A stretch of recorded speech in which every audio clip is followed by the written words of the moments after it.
G'day boys, as I've said in my notes, 4 weekends to go, and just as it happens I remembered that I had the GoPro on my head when we had our best row ever the other weekend, so I thought I'd dig it out and have a look at the footage. So I've edited it up, put a bit of a voiceover on top. Having a look here, this is after we turned around on the warm-up at to sea, and did some good pieces back. Looks pretty good. Then we go into slow-mo. And we can have a closer look, deconstruct just how good it was. So timing's a lot better in that row, and we all agreed it felt heaps better. Rhythm was good, timing was better, catches were much more in and on, but as you can see there, slowing it down, and I looked at this a few times at normal speed by the way, slowing it down, you can see that there's still discrepancies in the speed to cover, and it's not the same every time, as I said the other night. In a moment we're going to go to have a look at the blades on either side, but have a look there.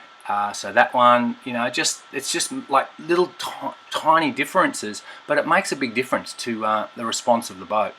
You have a look at that each time. If you just kind of watch in the middle of the boat and look for all 4 bits of white paint, and looking in the middle of the boat, and then out of the corner of your eye you can see, you know, which blade is the last bit of white paint to cover every time, and it's never the same. And it has to be the same. That was a bit of a better stroke, but anyway, onward and upward. The other thing to look at here is how far out we're getting. Not bad. And then we're on there, and then look how much body and legs has gone, particularly you, Andrew. There's a lot of body gone just to get really just to get the pressure onto the face of the blade. So if we're able to pause it there, you're reaching out, and then by here your body's past vertical. So you need to stretch and be able to place with the hands, not be placing with the body there. So alright, this is when I move the camera across to be able to have a look at the bow side blades. I'm not going to slow it down again because it's too painful for us all, it takes too long, but you can have a look there. Just the general timing, good stroke there.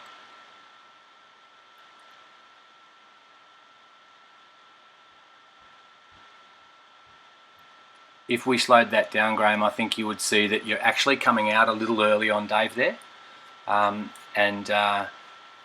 It's probably as much a factor of just being able to stretch out a little bit longer as it is anything else, I'd say. So just maybe stretching out, getting it in where you reach. So look,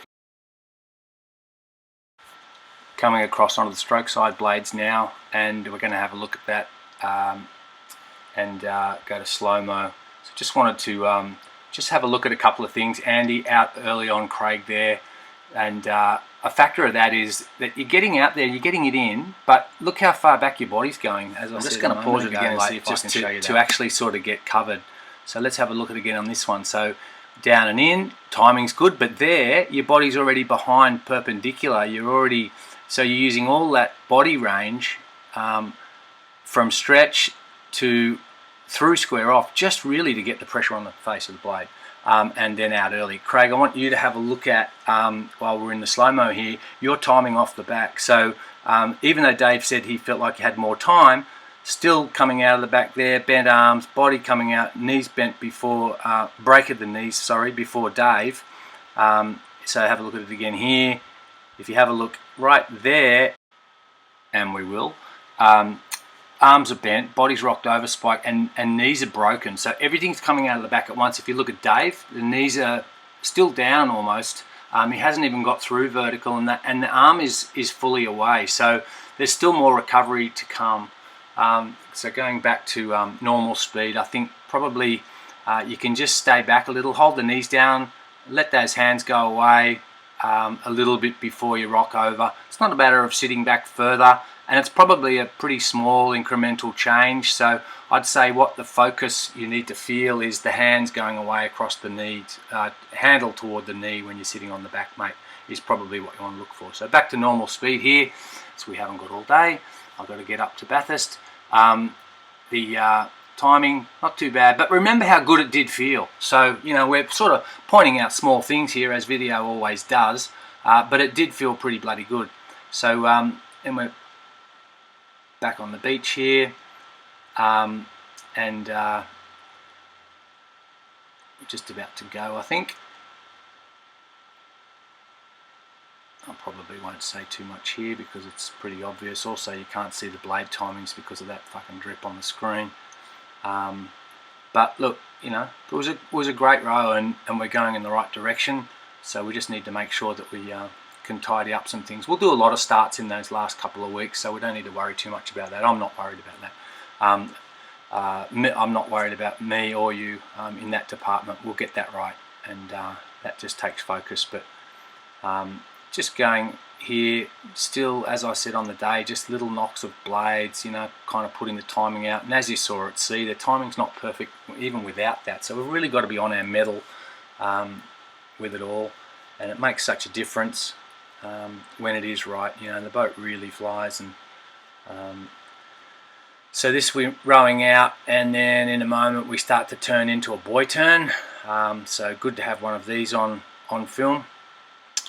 Even though we were only doing it, I think this one we did it maybe 75% or something. In a moment we lift this pressure a little bit into the can, and it didn't look too bad, to be honest, going around the can. We came around pretty quickly in this particular buoy turn. So I start to turn in here. I'm probably saying about 20 to the can now. And then you'll see me pull the handle towards, like just there, towards myself, and you'll see the boat turn in. And we go round, 1, 2, 3, and we're on. Sitting up tall here, sitting up tall and finishing back. That's it. Good stuff.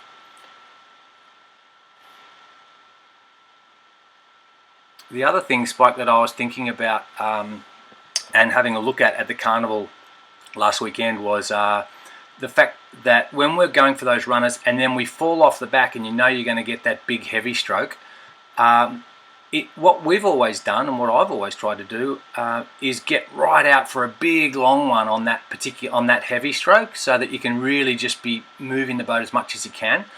I don't think that's the right thing to do. I think because you're getting the weight right out into the tuck and worsening the problem of that boat slowing down and pushing water. I think on that heavy stroke, what we need to do is just come out for a quarter stroke and really work that back end, which is kind of counterintuitive, but we were never good at that, and I think it would work for us. So we're just going to row onto this wave here. This one was a really tidy one actually, except for when I got up on the chocks. You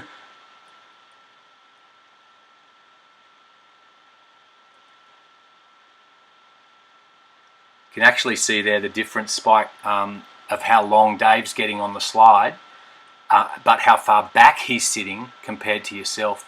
So these couple of heavy ones here, this is what I'm talking about. So we don't really want to be reaching right out, I don't think.